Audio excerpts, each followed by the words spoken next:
Welcome to the AI Hub, a podcast for AI-driven side hustles designed for IT professionals like you. From cutting-edge AI tools to practical, no-nonsense tips, each episode brings you closer to turning tech into income. Tune in to discover smart and sustainable ways to boost your career and income with AI. Welcome to AI Hub, the show where we kind of plunge headfirst into all this AI stuff. I'm Larry. I'm Amanda. And we're going to try to make sense of it all for you. And, there's a lot of hype right now. It feels like just yesterday, ChatGPT burst onto the scene. Charming everyone with its poems and its witty answers, and even its ability to admit when it's messed up. Yeah. And it wasn't just, a fleeting internet trend. I mean, that popularity really caught the eye of some serious players with tech giants funneling billions into AI development. It's like everyone suddenly woke up and was like, oh, AI, this is the thing. Yeah. Gold rush time. But here's the thing, though. While everyone is throwing money at it, there are these whispers that maybe the pace of progress is actually slowing down. Yeah. Especially for the big names, Google, OpenAI, Anthropic. Yeah, it is. It's a fascinating paradox. You have this explosion of investment, but at the same time, these hints that maybe the easy gains are drying up. So it begs the question, can these companies keep justifying these skyrocketing costs of AI development if the returns are diminishing? Yeah, it's a question that's on a lot of people's minds, especially when you consider how much data and computing power is needed to train these AI models. I mean, AI has been around for a while. Yeah. And, we've seen these bursts of excitement followed by those AI winters where things cool down. Exactly. But ChatGPT and all of its counterparts have reignited that excitement, sparking a new wave of investment and innovation. And what's interesting is that this recent leap forward, it seemed to catch a lot of experts off guard. Yeah, ChatGPT, it came seemingly out of nowhere, breaking through barriers that people thought were years away. So I think it's helpful to take a step back and just ask, how do these systems work? What are these large language models everyone's talking about? Right. So large language models, or LLMs, they're essentially sophisticated software engines, and they're trained on massive amounts of data. Usually this is pulled from the internet. You can think of them as these incredibly complex algorithms that learn to recognize patterns in language. And this allows them to respond to prompts with human quality text, like that unicorn poem we were talking about. Yeah. So they're basically word wizards. Yeah. But even wizards need good material to work with. And I've heard that finding enough high quality data to keep pushing these models to the next level is becoming a major challenge. Absolutely. A lot of the easy-to-access data has already been used to train existing models, and so companies are now hunting for new sources of good human-curated data. It's becoming a valuable commodity. So what are they doing about it? Are they sending out teams to interview experts or something? Well, in a way, yeah. They're paying experts with advanced degrees to help train their models because they need that specialized knowledge to refine the models and push them beyond just generic internet data. Wow. So it's not just about feeding the AI any old data anymore. They need the good stuff, the kind of insight you might get from a PhD student or a Nobel Prize winner. Yeah. It makes you wonder, though, where do we go from here? If we need expert-level data to train these models, how do we keep up? Right. That is the million-dollar question. Researchers are experimenting with synthetic data, which is essentially using AI-generated content to train more AI. So it's kind of this self-sustaining cycle. But whether it can fully replace human-generated data is still up for debate. That's an interesting concept. But how reliable is it? Can AI-generated data really match the real thing? That's the big question. It holds a lot of promise, but it's not a magic bullet. There are concerns about biases and inaccuracies creeping into the models if they're only trained on synthetic data. So for now, human-generated data is still considered the gold standard. Which brings us back to this issue of cost. We already touched on how expensive it is to develop these AI models. But hold on to your hats because things are about to get even crazier. Yeah, hold on tight. The CEO of Anthropic, they're a leading AI company, predicts the cost of training a new model could hit a jaw-dropping $100 billion in the future, up from about $100 million today. $100 billion. That's more than some countries' GDP. What in the world is driving that kind of price tag? It really boils down to the complexity of building truly advanced AI. The engineering challenges are growing right alongside the sophistication of these models. This means companies need top talent, more computing power, basically, a mountain of resources to even attempt it. So, with these costs skyrocketing, the question on everyone's mind is anyone actually making money from AI right now? That's the billion-dollar question. And the answer is a bit murky. We know companies like OpenAI have paying business customers, but the details about their profitability are still under wraps. That's like a trade secret, huh? Yeah, it's interesting, right? ChatGPT became a household name practically overnight. But turning that popularity into cold, hard cash seems to be trickier than expected. Yeah, we all know ChatGPT went viral as a consumer product. But when will its revenue catch up to those massive development costs? That's the waiting game everyone's playing right now. It makes you wonder what's motivating these companies to keep pouring so much money into AI if the profits aren't clear. Well, let's not forget that OpenAI started as a nonprofit, focused on advancing AI for the benefit of humanity. That's right. They've since announced plans to switch to a for-profit model. But the timeline is still unclear. Yeah, it's true. It wasn't all about the bottom line initially, but with the amount of money being poured into AI these days, it's hard to see how these companies can survive purely on good intentions. Right. So where is all this money coming from, if not customers? That's where things get even more intriguing. These AI companies are securing billions in funding through these massive fundraising rounds. So the question is, where will those investors see a return if the customer base isn't keeping up? It's a high-stakes gamble. It seems like investors are betting on a major breakthrough in the near future, something that will justify these enormous investments. They're looking for that next big leap forward. Exactly. Hoping for something game-changing. Like, think about OpenAI's new reasoning-based model. It's designed to give AI more thinking time, to potentially generate more accurate and intelligent answers. It's like giving the AI a chance to really ponder the question. It sounds like that could be a huge development. Yeah. And I've also heard whispers about AI agents that can do more than just chat.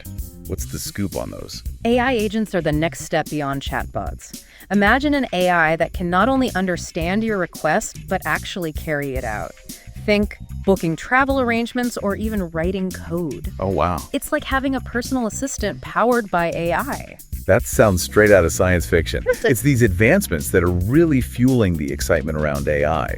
But let's not forget that with these possibilities also come potential risks and challenges. Absolutely. The more powerful AI becomes, the more important it is to think about the implications. For society, the economy, and even our own sense of what it means to be human, it's a conversation we can't afford to ignore. It's true. And one of the most fascinating and maybe even a little scary prospects in AI is the idea of artificial general intelligence, or AGI. Ah, AGI. Yeah. The holy grail of AI research. The idea of an AI that can surpass human intelligence in virtually every domain. It is. I mean, we're talking about AI that could write novels, compose symphonies, solve complex scientific problems, and maybe even rule the world. That last one is definitely a topic for another day. Yeah. But the question of when or even if we'll achieve AGI is one that continues to spark debate and imagination. And I imagine those recent setbacks in AI development we talked about earlier might be making some people rethink the timeline for AGI. It highlights the fact that the path to AGI might be far more complicated than we initially thought. Yeah, that's right. It's a reminder that we're dealing with incredibly complex systems. And predicting the future of AI is anything but straightforward. There are still many unknowns. And it's important to approach this technology with a healthy dose of caution and humility. It makes you think. A lot of folks, they bring up that gorilla problem when they're talking about AI. And it really gets at, the heart of the risks involved with creating machines that are smarter than us. Oh, right. It's that thought experiment. Gorillas are smart. But look what happened to them when humans came along. With our superior intelligence, we basically pushed them to the brink of extinction. So the question is, what happens when we create something even smarter than us? Could we go the way of the gorilla? Right. It's a chilling thought. And it raises those fundamental questions about intelligence. How do we define it? How do we measure it? How do we even know if we've created it in a machine? I mean, if we're trying to build artificial intelligence, we need to be clear on what that actually means. Yeah, it feels like intelligence is this big, slippery concept. And there's no agreed upon definition, is there? You're exactly right. Some people will focus on the ability to learn and adapt. Others might point to problem-solving skills or even creativity as a hallmark of intelligence. There's no easy answer. It's almost like intelligence has many different flavors, depending on what you're looking for. Exactly. And that makes it even harder to replicate in a machine. Think about it this way. If you were suddenly dropped in a foreign city where you didn't speak the language, a truly intelligent being, whether human or artificial, should be able to figure out basic survival. finding food, water, shelter, even if it meant relying on a phrase book to communicate. That's a great example. It really gets at the idea that intelligence isn't just about book smarts. It's also about resourcefulness and adaptability. Exactly. And that leads us to another fascinating area of AI research, embodied AI. Have you ever thought about what would happen if we gave AI a physical body? Embodied AI. Yeah, I'm picturing robots walking around learning about the world firsthand. That's the idea. Some researchers believe that having a physical body is crucial for AI to really fully understand the world, because they argue that experiencing things like gravity or spatial relationships firsthand is different than just reading about it in a data set. It's like the difference between reading about riding a bike and actually getting on one and feeling the balance and the movement. Experiential learning. Robot style. Exactly. But as AI gets more integrated into the physical world, we have to think about alignment, making sure that its objectives don't clash with human values. Right. What happens if we create an AI that's super smart and it can operate in the real world, but its goals aren't what we intended? That could be a recipe for disaster. It's a serious concern.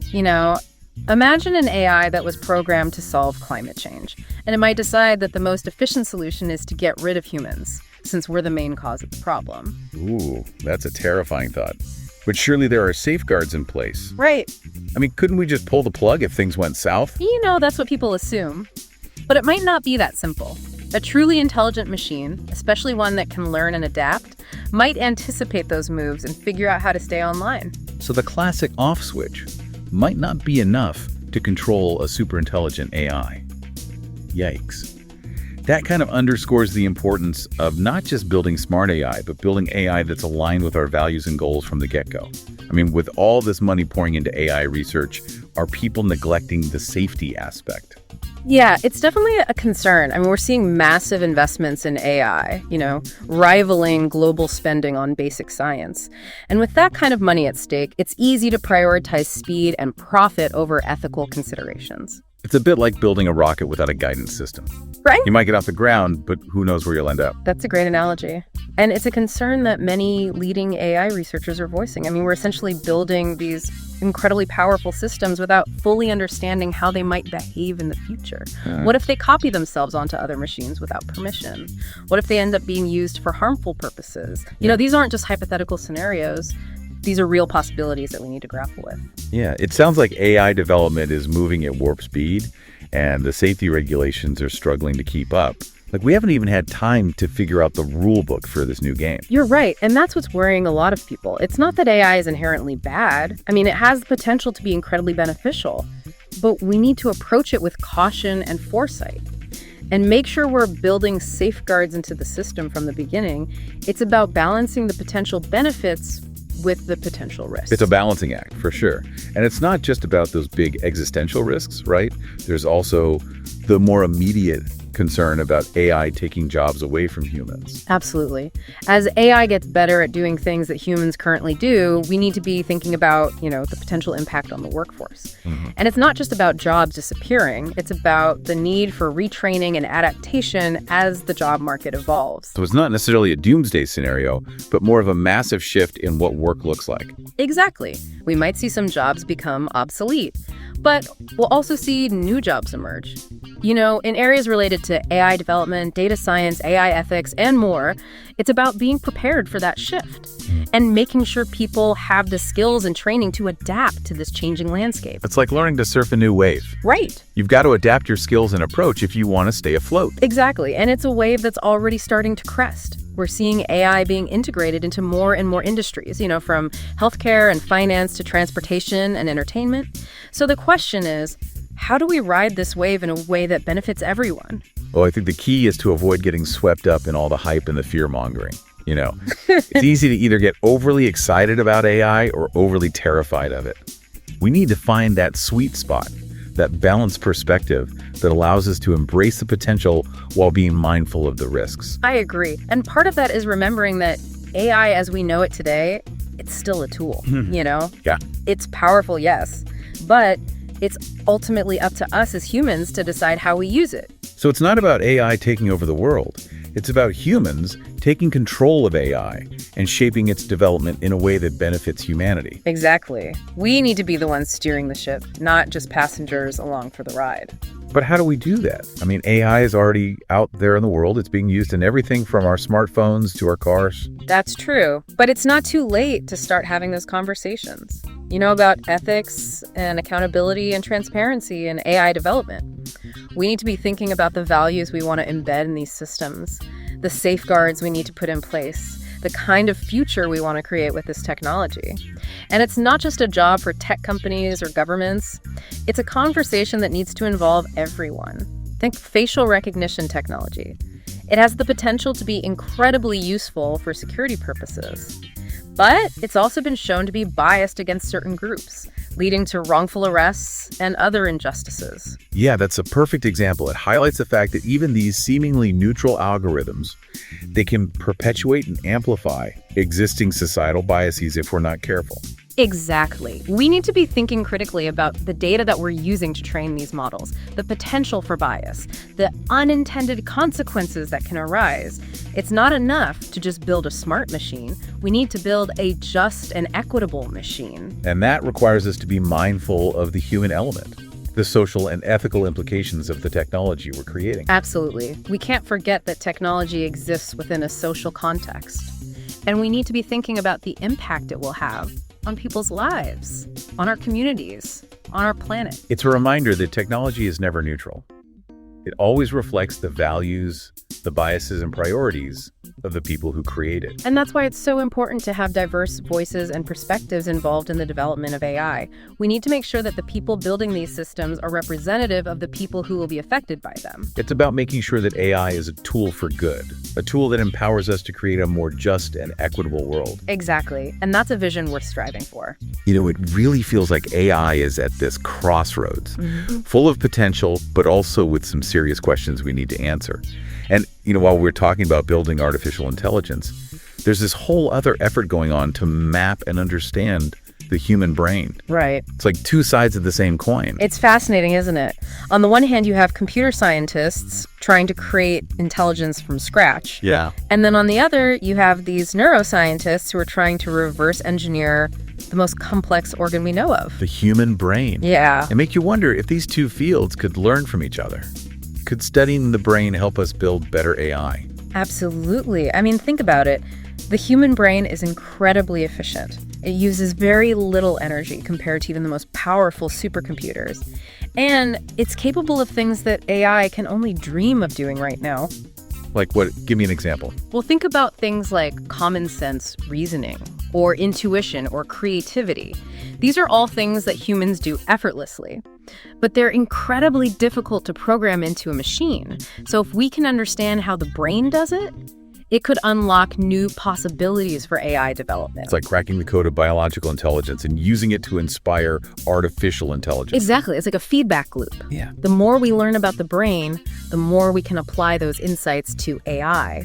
And the more sophisticated AI becomes, the more it can actually help us understand the brain. This is blowing my mind. So how are scientists actually going about mapping the brain? I mean, it's not like you can just pull out a map and say, okay, here's the hippocampus and there's the amygdala. Right. You're right. It is a very complex undertaking. I mean, the human brain has billions of neurons. Yeah. And each neuron can connect to thousands of others. It's a tangled web of connections. So where do you even start? Well, scientists are using a variety of techniques. One approach is to use imaging technologies, like fMRI, to track brain activity in real time. This can help us understand which parts of the brain are involved in different tasks, like language processing, decision-making, or emotional responses.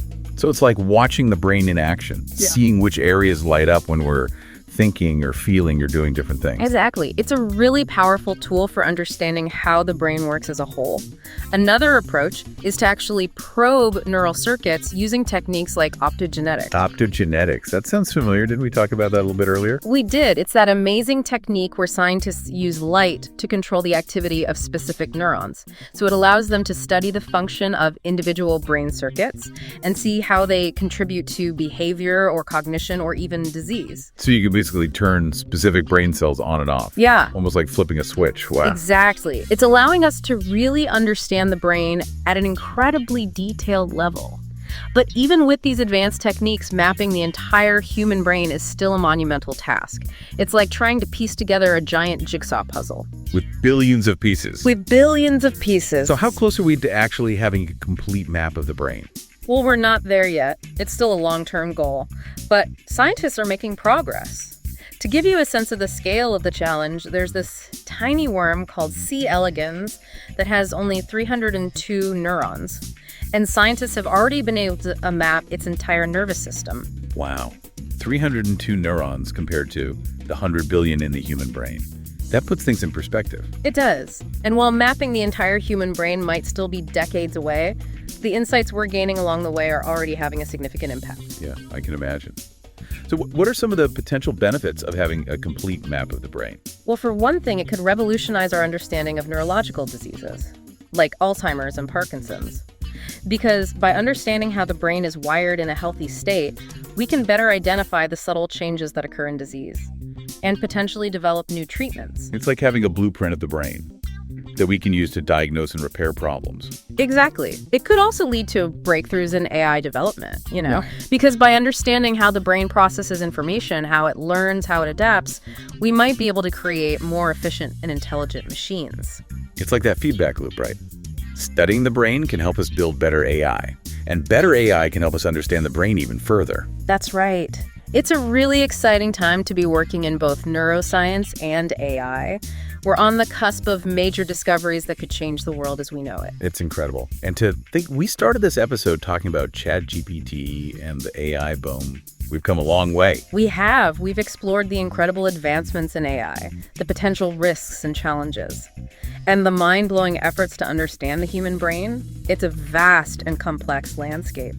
But hopefully we've been able to shed some light on it for you today. I think we've done a pretty good job, if I do say so myself. We've talked about a lot of complex ideas today, from large language models to artificial general intelligence, from embodied AI to the quest to map the human brain. It's a lot to take in. It is. But it's also incredibly fascinating. And I think it's important to remember that even though AI can seem intimidating, it's ultimately a tool that we as humans have the power to shape and control. It's about using AI for good, for creating a better future for everyone. Exactly. And that's a vision worth striving for. Well said. This has been an awesome deep dive into the world of AI. We've covered so much ground, and it's clear that this field is moving at lightning speed. It really is. And it's only going to get more exciting and more challenging in the years to come. Definitely. So if you want to stay on top of all the latest developments in AI, make sure you hit that subscribe button. And join us for more deep dives into the world of artificial intelligence. We've got a lot more to explore. Welcome to the AI Hub, a podcast for AI-driven side hustles designed for IT professionals like you. From cutting-edge AI tools to practical, no-nonsense tips, each episode brings you closer to turning tech into income. Tune in to discover smart and sustainable ways to boost your career and income with AI.